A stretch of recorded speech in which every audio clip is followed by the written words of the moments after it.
पिछली क्लास में हमने पालमपुर की कहानी के विषय में अध्ययन किया। इस क्लास में हम शेष अध्याय का अध्ययन करेंगे।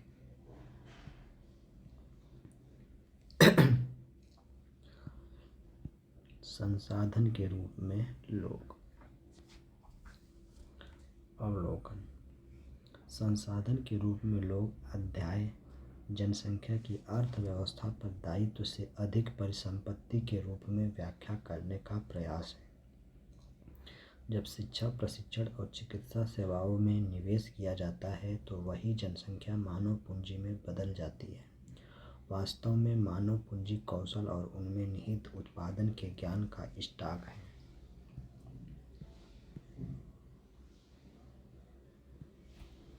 परिचय। संसाधन के रूप में लोग वर्तमान उत्पादन कौशल और क्षमताओं के संदर्भ में किसी देश के कार्यरत लोगों का वर्णन करने का एक तरीका है। उत्पादक पहलू की दृष्टि से जनसंख्या पर विचार करना सकल राष्ट्रीय उत्पाद के सृजन में उनके योगदान की क्षमता पर बल देता है। दूसरे संसाधनों की भांति ही जनसंख्या भी एक संसाधन है, एक मानव संसाधन। यह विशाल जनसंख्या का एक सकारात्मक पहलू है जिसे प्रायः उस वक्त अनदेखा कर दिया जाता है जब हम इसके नकारात्मक पहलुओं को देखते हैं, जैसे भोजन, शिक्षा और स्वास्थ्य सुविधाओं की जनसंख्या तक पहुँच से संबंधित समस्याओं पर विचार करते समय। जब इस विद्यमान मानव संसाधन को और अधिक शिक्षा तथा स्वास्थ्य द्वारा और विकसित किया जाता है तब इसे मानव पूंजी निर्माण कहते हैं, जो भौतिक पूंजी निर्माण की ही भांति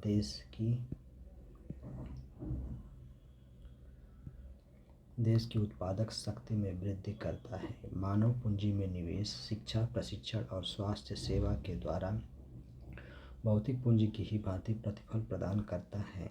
अधिक शिक्षित या बेहतर प्रशिक्षित लोगों की उच्च उत्पादकता के कारण होने वाली अधिक आय और साथ ही अधिक स्वस्थ लोगों की उच्च उत्पादकता के रूप में इसे प्रत्यक्षतः देखा जा सकता है। भारत की हरित क्रांति एक नाटकीय उदाहरण है कि किस प्रकार बेहतर उत्पादन प्रौद्योगिकी के रूप में अधिक ज्ञान रूपी आगत दुर्लभ भूमि संसाधन की उत्पादकता में तीव्र वृद्धि ला सकता है। भारत में सूचना प्रौद्योगिकी में क्रांति एक आश्चर्यजनक उदाहरण है कि भौतिक मशीनरी तथा प्लांट की अपेक्षा मानव पूंजी के महत्व ने किस प्रकार उच्च स्थान प्राप्त कर लिया है। स्रोत: योजना आयोग, भारत सरकार।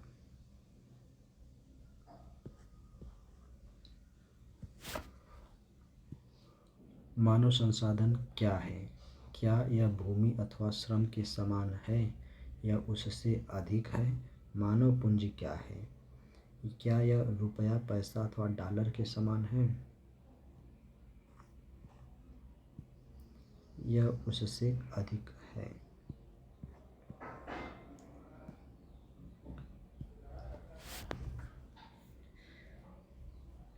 लेकिन प्रत्यक्षतः देखा जाता है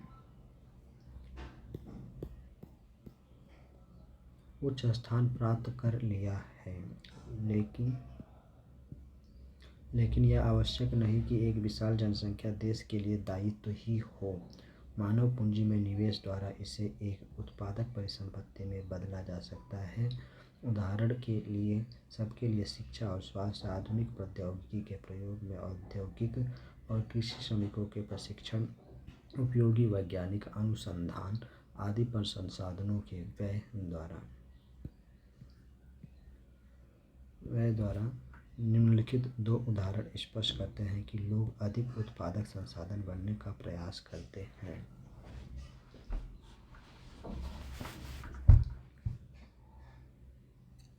शकल की कहानी। दो मित्र बिलास और शकल एक ही गांव सोमपुर में रहते थे। शकल की आयु 12 वर्ष थी। उसकी माँ शीला घर का कामकाज देखती थी। उसके पिता बूटा चौधरी खेत में काम करते थे। शकल घर के कामकाज में अपनी माँ की मदद करता था। वह अपने छोटे भाई जीतू और बहन सीतू की भी देखभाल करता था। उसके चाचा श्याम ने मैट्रिक की परीक्षा पास की थी, लेकिन वह घर में बेकार बैठा था क्योंकि उसे कोई नौकरी नहीं मिली। बूटा और शीला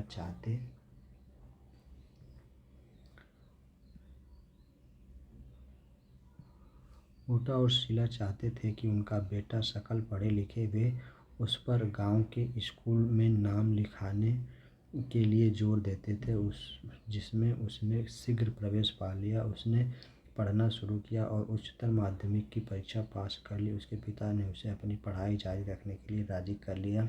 उन्होंने सकल के लिए कंप्यूटर के व्यावसायिक कोर्स में अध्ययन के लिए कर्ज लिया। सकल प्रतिभाशाली था और आरंभ से ही पढ़ाई में उसकी रुचि थी। उसने बड़े लगन और उत्साह से अपना कोर्स पूरा किया। कुछ समय के पश्चात उसे एक प्राइवेट फर्म में नौकरी मिल गई। उसने एक नए प्रकार के सॉफ्टवेयर को डिजाइन भी किया। इस सॉफ्टवेयर से फर्म को अपनी बिक्री बढ़ाने में सहायता मिली।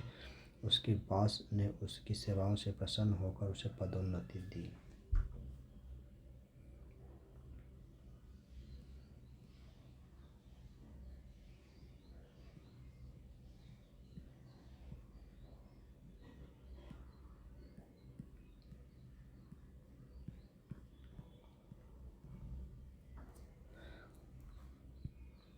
आइए चर्चा करें। चित्र 2.1 को देखकर क्या आप बता सकते हैं कि डॉक्टर, अध्यापक, इंजीनियर तथा दर्जी अर्थव्यवस्था के लिए किस प्रकार परिसंपत्ति है? उच्च आय से न केवल अधिक शिक्षित और अधिक स्वस्थ लोगों को लाभ होता है, बल्कि समाज को भी अप्रत्यक्ष तरीकों से लाभ होता है, क्योंकि अधिक शिक्षित या अधिक स्वस्थ जनसंख्या का लाभ उन लोगों तक भी पहुंचता है जो स्वयं प्रत्यक्ष रूप से उतने शिक्षित नहीं हैं या उतनी स्वास्थ्य सेवाएं उन्हें प्रदान नहीं की गई है। वास्तव में मानव पूंजी एक तरह से अन्य संसाधनों जैसे भूमि और भौतिक पूंजी से श्रेष्ठ है, क्योंकि मानव संसाधन भूमि और पूंजी का उपयोग कर सकता है। भूमि और पूंजी अपने आप उपयोगी नहीं हो सकते हैं। अनेक दशकों से भारत में विशाल जनसंख्या को एक परिसंपत्ति की अपेक्षा एक दायित्व माना जाता रहा है।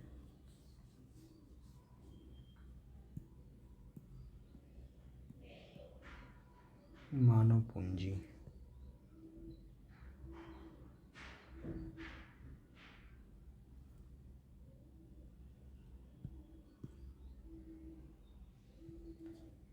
यही मानव पूंजी है। संसाधन के रूप में लोग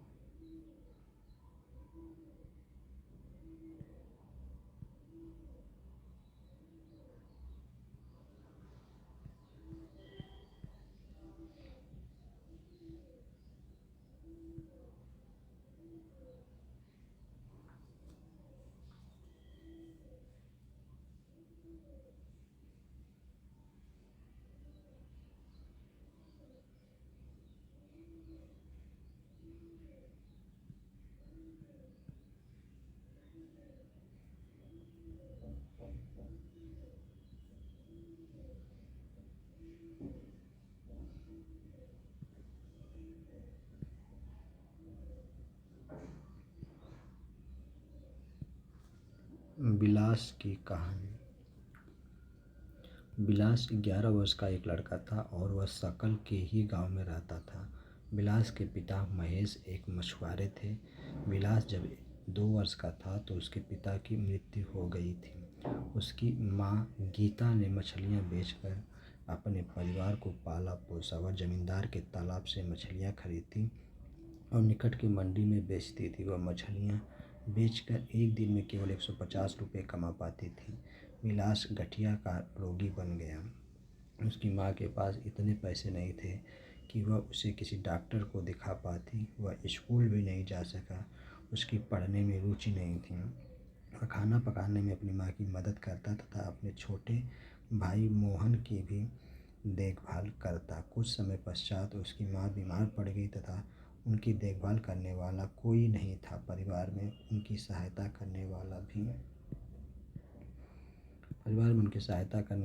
कोई नहीं था। बिलास भी उसी गांव में मछलियाँ बेचने के लिए बाध्य हुआ। अपनी माँ की तरह वह भी कम ही कमा पाता था।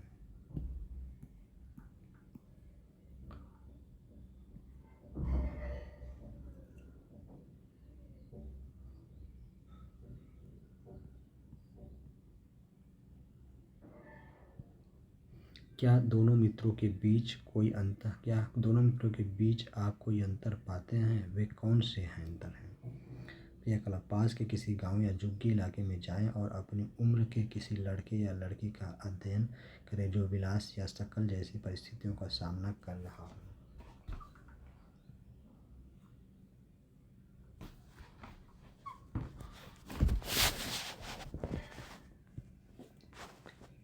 इन दोनों व्यक्तियों के अध्ययनों में हमने देखा कि शकल स्कूल जाता था जबकि विलास स्कूल नहीं गया। शकल शारीरिक रूप से हष्ट-पुष्ट और स्वस्थ था, उसे बार बार डॉक्टर के पास जाने की आवश्यकता नहीं पड़ती थी। विलास गठिया का रोगी था, उसके यहाँ डॉक्टर के पास जाने के साधन नहीं थे।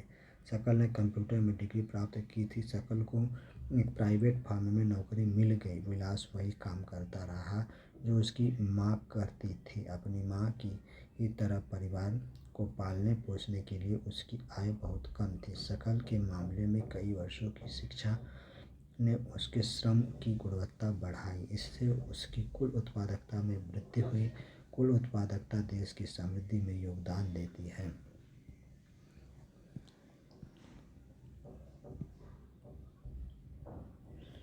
इसके बदले में व्यक्ति को वेतन के रूप में या फिर उसके पसंद के किसी दूसरे रूप में प्रतिफल मिलता है। विलास को उसके जीवन के आरंभिक भाग में कोई शिक्षा या स्वास्थ्य सेवा नहीं मिल सकी। वह अपनी माँ की भांति ही मछलियाँ बेचकर अपना जीवन यापन करता, इसलिए वह अपनी माँ की ही तरह अकुशल श्रमिक का वेतन पाता था। मानव संसाधन में शिक्षा और चिकित्सा सेवा के द्वारा निवेश से भविष्य में उच्च प्रतिफल प्राप्त हो सकते हैं। लोगों में यह निवेश भूमि और पूंजी में निवेश की ही तरह है। एक बच्चा भी जिसकी शिक्षा और स्वास्थ्य पर निवेश किया गया है भविष्य में उच्च आय और समाज को बृहद योगदान के रूप में अधिक प्रतिफल दे सकता है। यह देखा जाता है कि शिक्षित माँ बाप अपने बच्चों की शिक्षा पर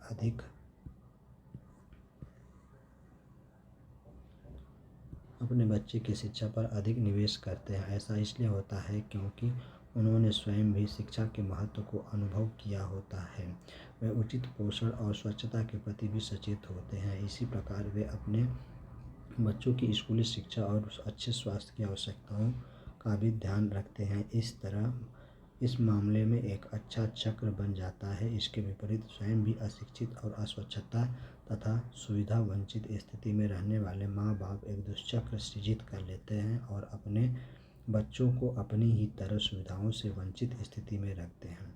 जापान जैसे देश ने मानव संसाधन पर निवेश किया है। उनके पास कोई प्राकृतिक संसाधन नहीं था। यह विकसित धनी देश है। वे अपने देश के लिए आवश्यक प्राकृतिक संसाधनों का आयात करते हैं। वे कैसे धनी या विकसित बने?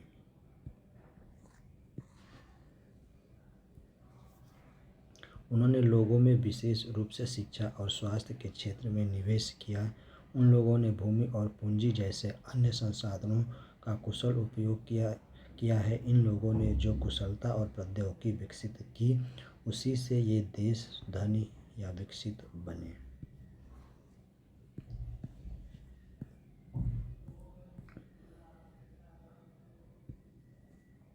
पुरुषों और महिलाओं के आर्थिक क्रियाकलाप: विलास और शकल की तरह लोग विभिन्न क्रियाकलापों में संलग्न हैं। हमने देखा कि विलास मछलियाँ बेचता था और शकल को एक फर्म में नौकरी मिल गई थी। विभिन्न क्रियाकलापों को तीन प्रमुख क्षेत्रों प्राथमिक, द्वितीयक और तृतीयक में वर्गीकृत किया गया है। प्राथमिक क्षेत्र के अंतर्गत कृषि, वानिकी, पशुपालन, मत्स्य पालन, मुर्गी पालन और खनन एवं उत्खनन शामिल है। द्वितीयक क्षेत्र में विनिर्माण शामिल है। तृतीयक क्षेत्र में व्यापार, परिवहन, संचार, बैंकिंग, बीमा, शिक्षा, स्वास्थ्य, पर्यटन सेवाएं इत्यादि शामिल किए जाते हैं।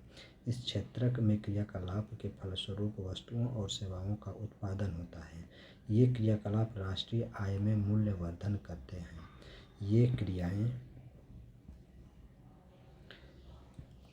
क्रियाएं आर्थिक क्रियाएं कहलाती हैं। आर्थिक क्रियाओं के दो भाग होते हैं, बाजार क्रियाएं और गैर बाजार क्रियाएं। बाजार क्रियाओं में वेतन या लाभ के उद्देश्य से की गई क्रियाओं के लिए पारिश्रमिक का भुगतान किया जाता है। इनमें सरकारी सेवा सहित वस्तु या सेवाओं का उत्पादन शामिल है। गैर बाजार क्रियाओं से अभिप्राय स्व उपयोग के लिए उत्पादन है। इनमें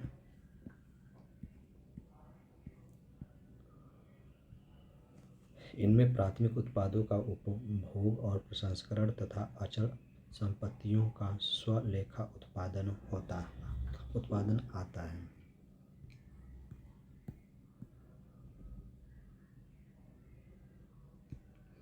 क्या आप इस चित्र के आधार पर क्रियाकलापों को 3 क्षेत्रों में वर्गीकृत कर सकते हैं? विनिर्माण,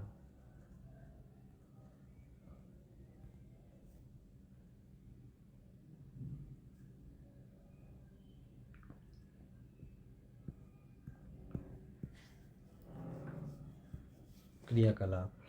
अपने निवास क्षेत्र के निकट स्थित किसी गांव अथवा कॉलोनी में जाएं और उस गांव अथवा कॉलोनी के लोगों द्वारा किए जाने वाले विभिन्न क्रियाकलापों को लिखें। अगर यह संभव नहीं है तो अपने पड़ोसियों से पूछें कि उनका व्यवसाय क्या है। उनके काम को आप 3 क्षेत्रों में किस क्षेत्र में रखेंगे। बताइए कि ये क्रियाकलाप आर्थिक क्रियाएं हैं या गैर आर्थिक। विलास गांव के बाजार में मछली बेचता है।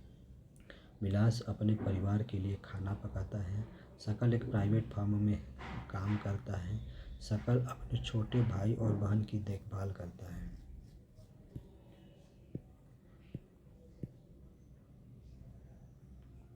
ऐतिहासिक और सांस्कृतिक कारणों से परिवार में महिलाओं और पुरुषों के बीच श्रम का विभाजन होता है।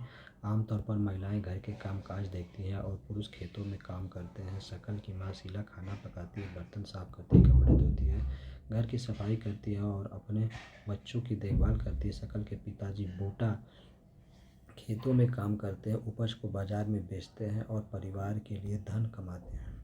शीला परिवार के पालन पोषण के लिए जो सेवाएं प्रदान करती है उसके लिए उसे कोई भुगतान नहीं किया जाता। बूटा धन कमाता है जिसे वह परिवार के पालन पोषण पर खर्च करता है। परिवार के लिए दी गई सेवाओं के बदले महिलाओं को भुगतान नहीं किया जाता। उनकी सेवाओं को राष्ट्रीय आय में नहीं जोड़ा जाता। विलास की माँ गीता मछली बेचकर आय कमाती थी। इस तरह महिलाओं को उनकी सेवाओं के लिए तब भुगतान किया जाता है जब वे श्रम बाजार में प्रवेश करती हैं।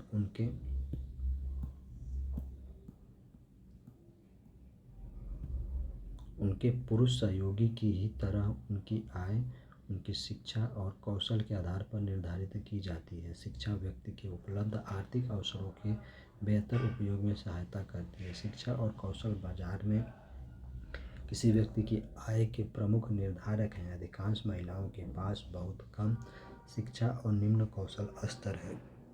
पुरुषों की अपेक्षा महिलाओं को कम पारिश्रमिक दिया जाता है। अधिकतर महिलाएं वहाँ काम करती है जहाँ नौकरी की सुरक्षा नहीं होती तथा कानूनी सुरक्षा का अभाव है। अनियमित रोजगार और निम्न आय इस क्षेत्र की विशेषताएं हैं। इस क्षेत्र में प्रसूति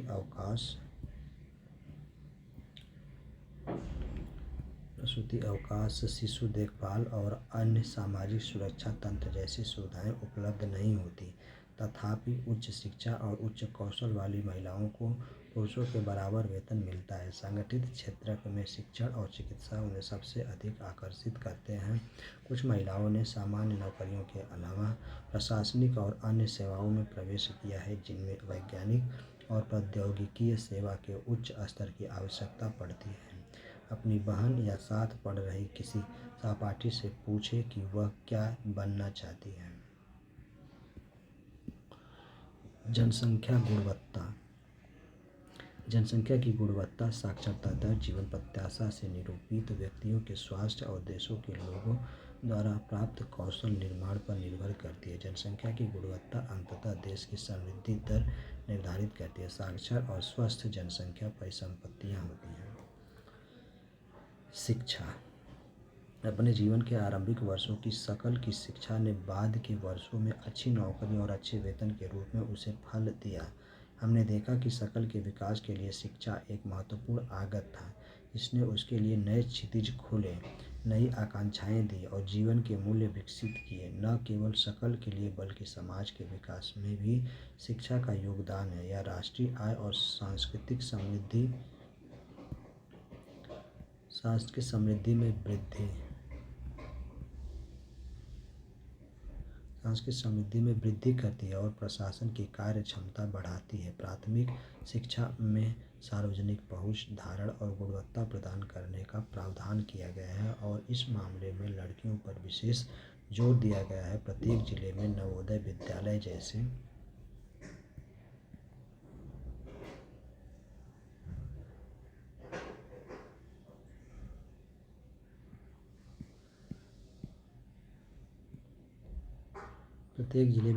विद्यालय जैसे प्रगति निर्धारक विद्यालयों की स्थापना की गई है। बड़ी संख्या में हाई स्कूल के विद्यार्थियों को ज्ञान और कौशल से संबंधित व्यवसाय उपलब्ध कराने के लिए व्यावसायिक शाखाएं विकसित की गई हैं। शिक्षा परियोजना परिव्यय पहली पंचवर्षीय योजना के 151 करोड़ रुपए से बढ़कर के 2020-21 में 99,300 करोड़ रुपए हो गया है। सकल घरेलू उत्पाद के प्रतिशत के रूप में शिक्षा परिव्यय 1951 से 52 के 0.64% से बढ़कर 2019-20 में 3.1% दृष्टि अनुमान हो गया है। इसके बाद केंद्रीय एवं राज्य सरकार के दस्तावेज भारतीय रिजर्व बैंक के द्वारा यह बजटीय अनुमान 2020-21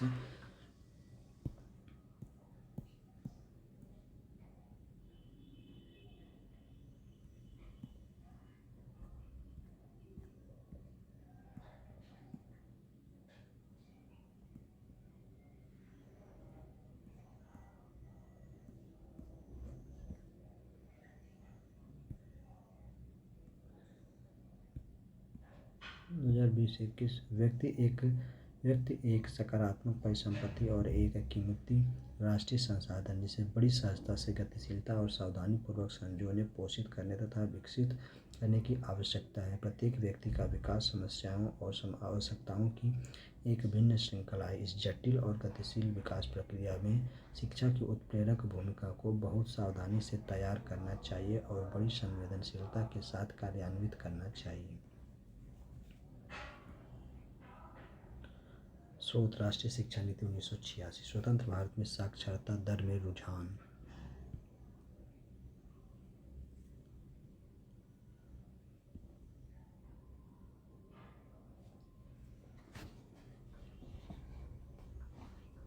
व्यक्ति, पुरुष, अन्य।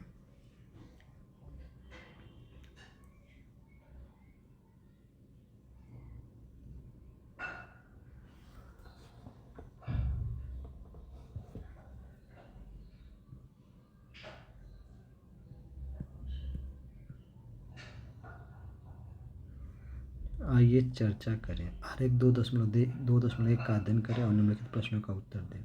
क्या 1951 से जनसंख्या की साक्षरता दर बढ़ी है? किस वर्ष भारत में साक्षरता दर सर्वाधिक रही? भारत में पुरुषों में साक्षरता दर अधिक क्यों है? पुरुषों की अपेक्षा महिलाएं कम शिक्षित क्यों हैं? आप भारत में लोगों की साक्षरता दर का परिकलन कैसे करेंगे? 2025 में भारत की साक्षरता दर का आपका पूर्वानुमान क्या है?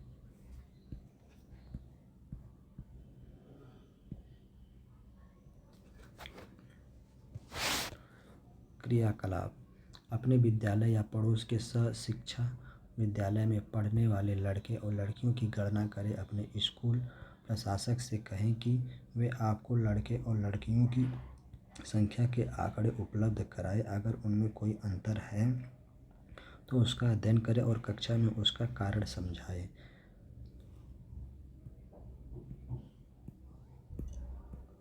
यह 2021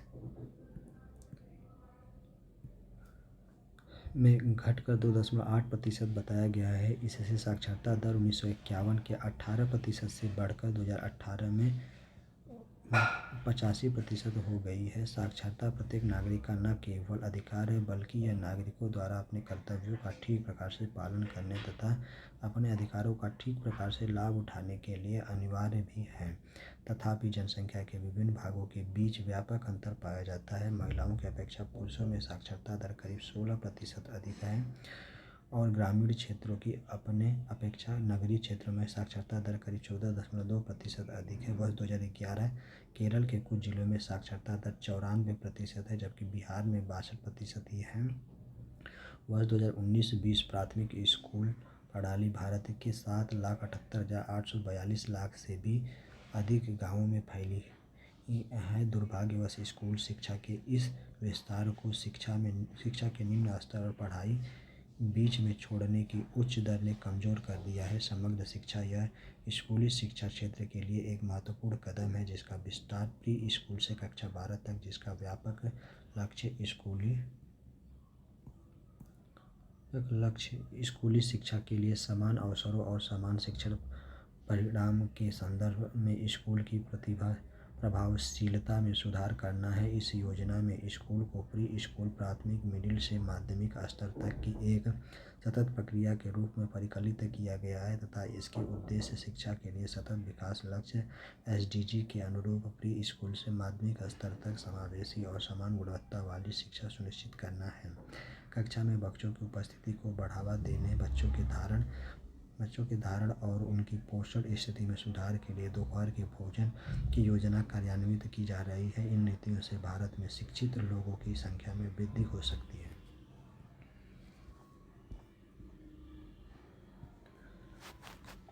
12वीं योजना में उच्च शिक्षा में 18 से 23 वर्ष आयु वर्ग के नामांकन में 27% तक 2020-21 में रही। यह विश्व औसतन प्रतिशत से मिलती जुलती है। यह रणनीति पहुंच में वृद्धि, गुणवत्ता, राज्यों के लिए विशेष पाठ्यक्रम में परिवर्तन को स्वीकार करना, व्यावसायीकरण तथा सूचना प्रौद्योगिकी के उपयोग का जाल बिछाने पर केंद्रित है। प्रयास दूरस्थ शिक्षा, औपचारिक, अनौपचारिक, दूरस्थ तथा संचार प्रौद्योगिकी की शिक्षा देने वाले शिक्षा संस्थानों के अभिसरण पर भी केंद्रित है। पिछले 60 वर्षों में विशेष क्षेत्रों में उच्च शिक्षा देने वाले शिक्षा संस्थानों तथा विश्वविद्यालयों की संख्या में महत्वपूर्ण वृद्धि हुई है। 1951 से 2019 से 20 के बीच कॉलेजों तथा विश्वविद्यालयों की संख्या में वृद्धि, छात्रों के नामांकन तथा अध्यापकों की भर्ती को 2.5 में देखें।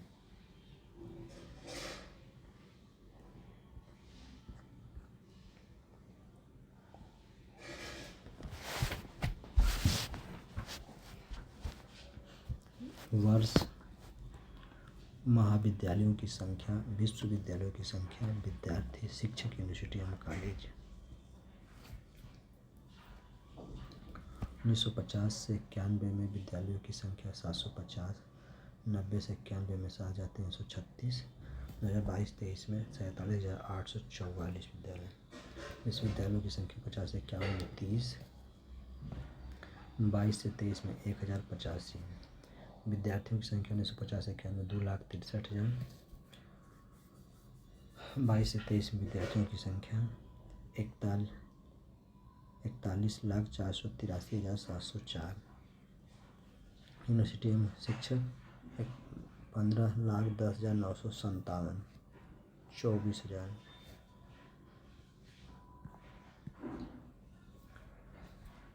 विश्वविद्यालय अनुदान आयोग वार्षिक रिपोर्ट 2019-20 अखिल भारतीय उच्चतर शिक्षा सर्वेक्षण द्वारा उपलब्ध अंतिम गणना। पिछले 5 वर्षों के दौरान नामांकन में साधारण औसत वृद्धि का अनुमान।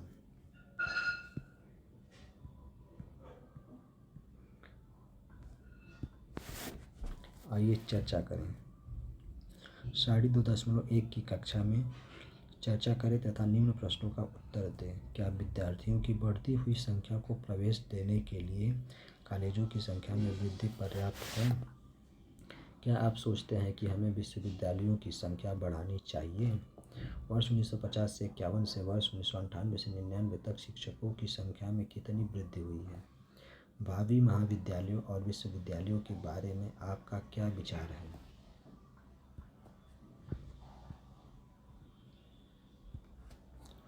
स्वास्थ्य। फर्म का उद्देश्य लाभ को अधिकतम करना है। क्या आप सोचते हैं कि कोई भी फर्म ऐसे व्यक्तियों को रोजगार देने के लिए प्रेरित होगी जो खराब स्वास्थ्य होने के कारण स्वस्थ श्रमिकों के बराबर कार्य नहीं कर पाए? किसी व्यक्ति का स्वास्थ्य उसे अपनी क्षमता को प्राप्त करने और बीमारियों से लड़ने की ताकत देता है। ऐसा कोई भी अस्वस्थ स्त्री या पुरुष संगठन के समग्र विकास में अपने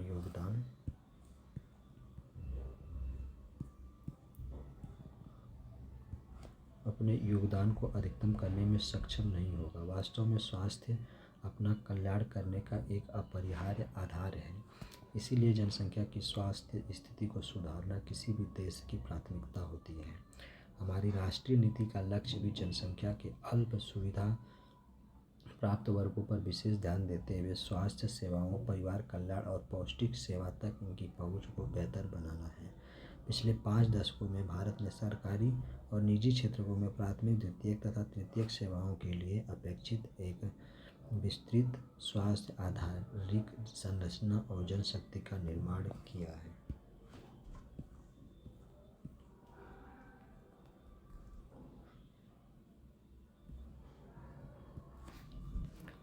इन उपायों को अपनाने से जीवन प्रत्याशा बढ़कर वर्ष 2016 में 69.4 वर्ष अधिक हो गई है। शिशु मृत्यु दर 1951 में के 147 से घटकर 2020 में 28 पर आ गई है। इसी अवधि में अशोधित जन्म दर 20.0 2018 और मृत्यु दर 6 2018 पर आ गई है। जीवन प्रत्याशा में वृद्धि और शिशु देखभाल में सुधार देश के आत्मविश्वास को भावी प्रगति के साथ आंकड़े के लिए उपयोगी है।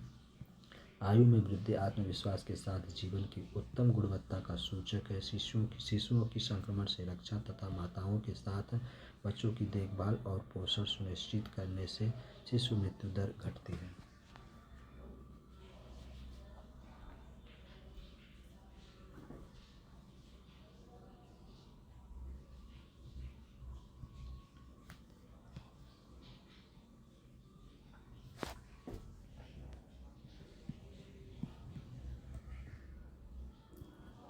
शिशु मृत्यु दर से अभिप्राय 1 वर्ष में कम आयु के शिशु की मृत्यु से है। जन्म दर से अभिप्राय एक विशेष अवधि में प्रति 1000 व्यक्तियों के पीछे जन्म लेने वाले शिशुओं की संख्या से है। मृत्यु दर से अभिप्राय एक विशेष अवधि में प्रति 1000 व्यक्तियों के पीछे मरने वालों की संख्या से है। आइए चर्चा करें। 2.2 को पढ़े और निम्नलिखित प्रश्नों के उत्तर दें। 1951 से 2020 तक औषधालयों की संख्या में कितने प्रतिशत की वृद्धि हुई है? 1951 से 2020 तक डॉक्टरों और नर्सिंग कर्मियों में कितने प्रतिशत की वृद्धि हुई है?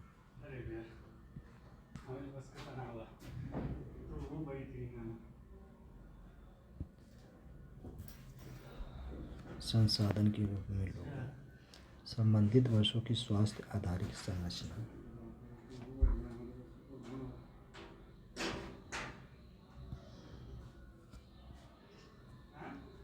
उपकेंद्र प्राथमिक स्वास्थ्य केंद्र या सामुदायिक स्वास्थ्य केंद्र 2014 में 1,82,209 थे और 2021 में 1,94,349 हैं।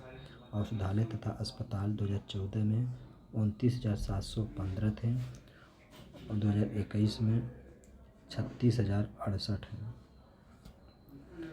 बिस्तर सरकारी बिस्तर 2014 में 6,75,779 थे, 2021 में 8,49,206 हैं।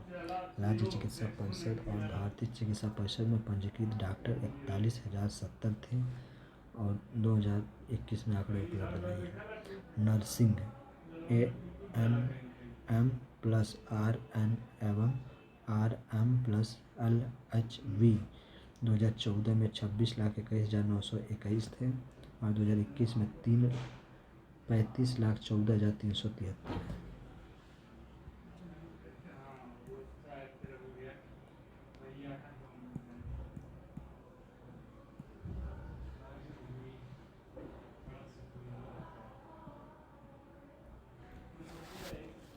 क्या आपको लगता है कि डॉक्टरों और नर्सों की संख्या में वृद्धि पर्याप्त है? यदि नहीं तो क्यों? किसी अस्पताल में आप और कौन सी सुविधाएं उपलब्ध कराना चाहेंगे? आप हाल में जिस अस्पताल में गए उस पर चर्चा करें। इस सारणी का प्रयोग करते हुए क्या आप एक आरेख बना सकते हैं?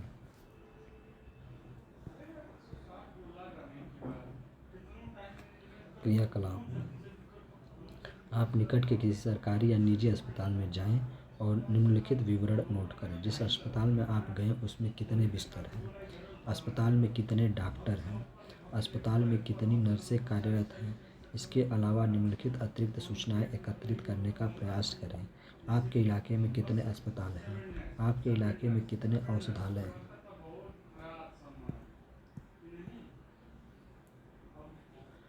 भारत में ऐसे अनेक स्थान हैं जिनमें ये मौलिक सुविधाएं भी नहीं हैं। भारत में कुल 542 मेडिकल कॉलेज और 313 डेंटल कॉलेज हैं। 313 डेंटल कॉलेज हैं। केवल 4 राज्य जैसे आंध्र प्रदेश, कर्नाटक, महाराष्ट्र, तमिलनाडु में कुल राज्यों से अधिक मेडिकल कॉलेज हैं।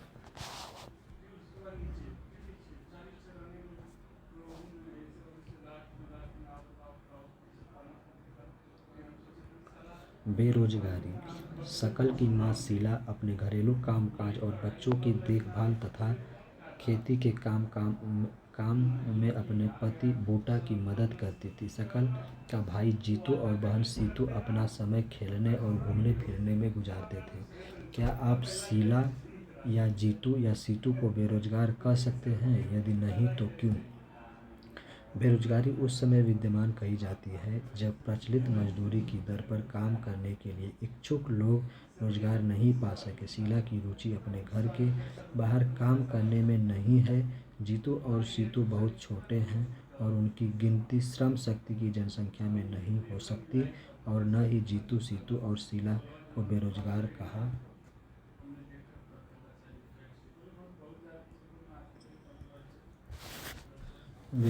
कहा जा सकता है। श्रम बल जनसंख्या में वे लोग शामिल किए जाते हैं जिनकी उम्र 15 वर्ष से 59 वर्ष के बीच है। शकल के भाई और बहन इस आयु वर्ग में नहीं आते, इसलिए उन्हें बेरोजगार नहीं कहा जा सकता। शकल की मां शीला परिवार के लिए काम करती है। वह अपने घर से बाहर जाकर पारिश्रमिक के लिए काम करने की इच्छुक नहीं है, उसे भी बेरोजगार नहीं कहा जा सकता। शकल के दादा दादी और नाना नानी, जिनकी यद्यपि इस कहानी में वर्णन नहीं है, उन्हें भी बेरोजगार नहीं कहा जा सकता। भारत के संदर्भ में ग्रामीण और नगरीय क्षेत्रों में बेरोजगारी है, तथापि ग्रामीण और नगरीय क्षेत्रों में बेरोजगारी की प्रकृति में अंतर है। ग्रामीण क्षेत्रों में मौसमी और प्रच्छन्न बेरोजगारी है, नगरीय क्षेत्रों में अधिकांशतः शिक्षित बेरोजगारी है।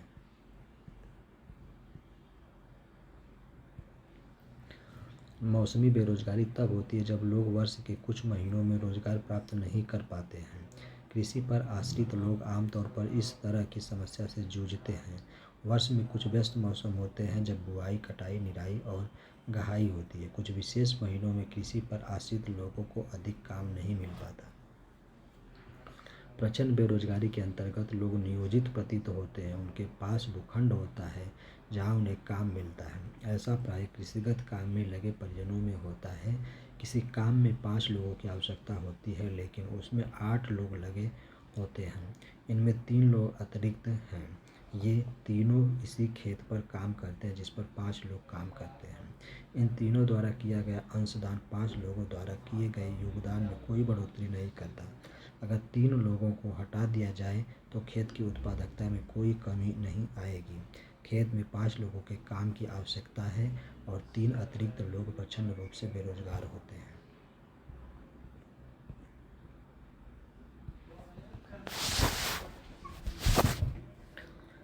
शहरी क्षेत्रों के मामले में शिक्षित बेरोजगारी एक सामान्य परिघटना बन गई है। मैट्रिक, स्नातक और स्नातकोत्तर डिग्रीधारी अनेक युवक रोजगार पाने में असमर्थ हैं। एक अध्ययन में यह बात सामने आई है कि मैट्रिक की तुलना में स्नातक और स्नातकोत्तर युवकों में बेरोजगारी अधिक तेजी से बढ़ी है। एक विरोधाभासी जनशक्ति स्थिति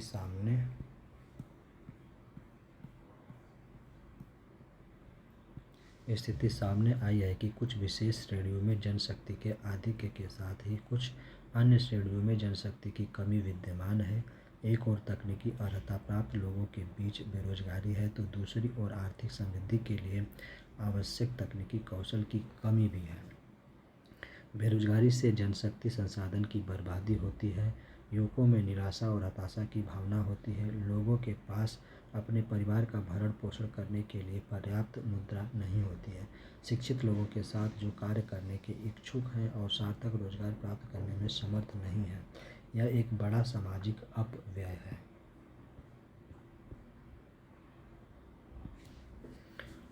बेरोजगारी से आर्थिक बोझ में वृद्धि होती है। कार्यरत जनसंख्या पर बेरोजगारों की निर्भरता बढ़ती है। किसी व्यक्ति और साथ ही साथ समाज के जीवन की गुणवत्ता पर बुरा प्रभाव पड़ता है।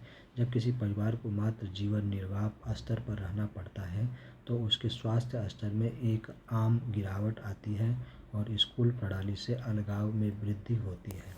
इसलिए किसी अर्थव्यवस्था के समग्र विकास पर बेरोजगारी का अहितकर प्रभाव पड़ता है। बेरोजगारी में वृद्धि मंदीग्रस्त अर्थव्यवस्था का सूचक है। यह संसाधनों की बर्बादी भी करता है जिन्हें उपयोगी ढंग से नियोजित किया जा सकता था। अगर लोगों को संसाधन के रूप में प्रयोग नहीं किया जा सका तो वे स्वाभाविक रूप से अर्थव्यवस्था के लिए दायित्व बन जाएंगे।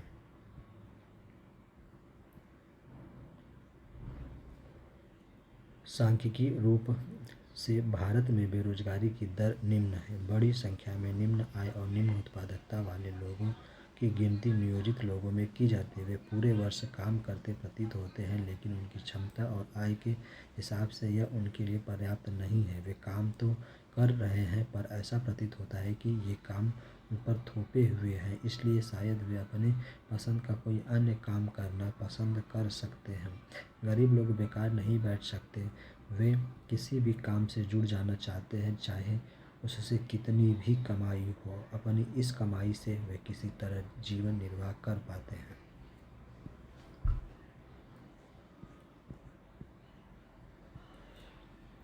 इसके अतिरिक्त प्राथमिक क्षेत्र में स्वरोजगार एक विशेषता है। यद्यपि सभी लोगों की आवश्यकता नहीं होती है, फिर भी पूरा परिवार खेतों में काम करता है। इस तरह कृषि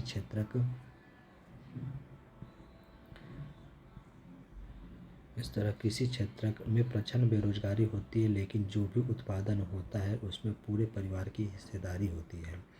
खेत के काम में साझेदारी और उत्पादित फसल में हिस्सेदारी की धारणा ग्रामीण क्षेत्रों में बेरोजगारी की कठिनाइयों में कमी लाती है, लेकिन इससे परिवार की गरीबी कम नहीं होती और प्रत्येक परिवार से अधिशेष श्रमिक रोजगार की तलाश में गांवों से शहरों की ओर प्रवास करते हैं।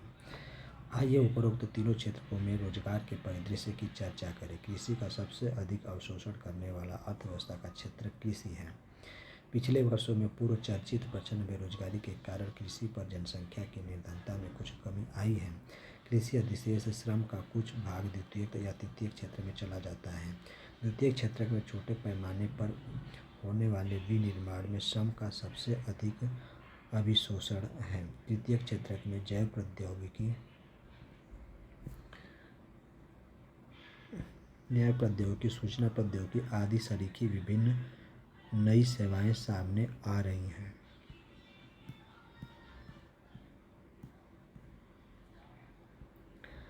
आइए यह जानने के लिए एक कहानी पढ़ें कि कैसे लोग अपने गांव की अर्थव्यवस्था के लिए परिसंपत्ति बन जाते हैं।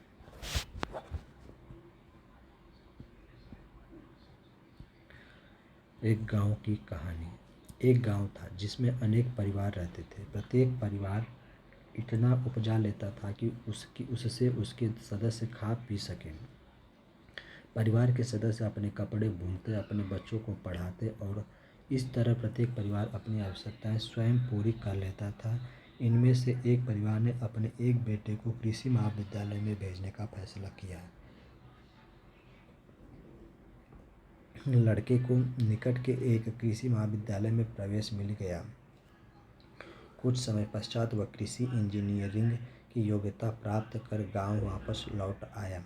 वह इतना सृजनात्मक निकला कि उसने एक उन्नत किस्म के हल का नमूना तैयार किया, जिससे गेहूं की उपज में वृद्धि हो गई। इस तरह गांव में एग्रो इंजीनियरिंग का एक नया काम सृजित हुआ और वहीं उसकी पूर्ति हुई। गांव के उस परिवार ने अपनी अधिशेष फसल निकट के गांव में बेच दी। उन्हें इससे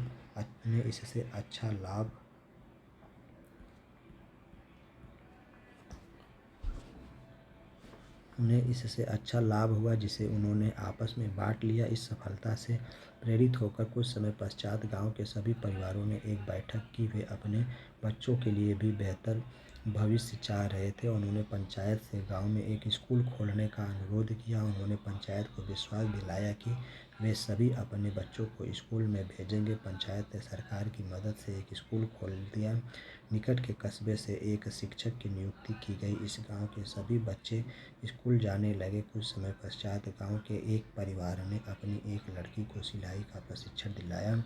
वह अब गांव के सभी लोगों के लिए कपड़े सीने लगी, क्योंकि अब सभी लोग अच्छे ढंग से सिले कपड़े पहनना चाहते थे। इस तरह दर्जी का एक नया काम सृजित हुआ। इसका एक और सकारात्मक प्रभाव हुआ। किसानों का कपड़े खरीदने के लिए दूर जाने में लगने वाला समय अब बचने लगा।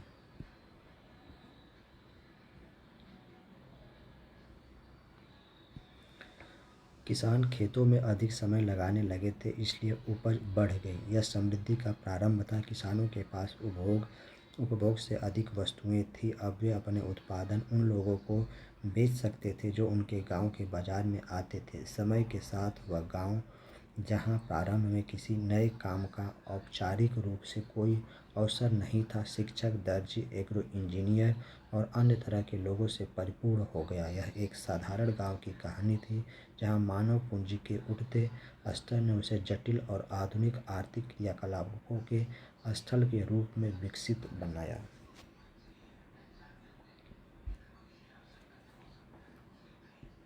सारांश। आपने देखा कि शिक्षा और स्वास्थ्य के समान आगतें किस प्रकार लोगों को अर्थव्यवस्था के लिए परिसंपत्ति बनाने में सहायता करती हैं।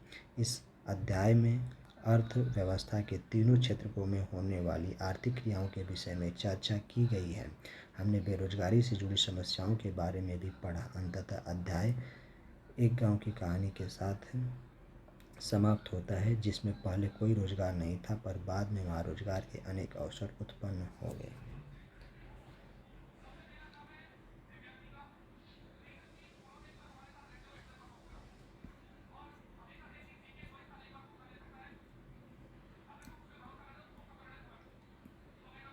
दूसरा अध्याय, आज की क्लास का हमारा दूसरा अध्याय समाप्त होता है। धन्यवाद।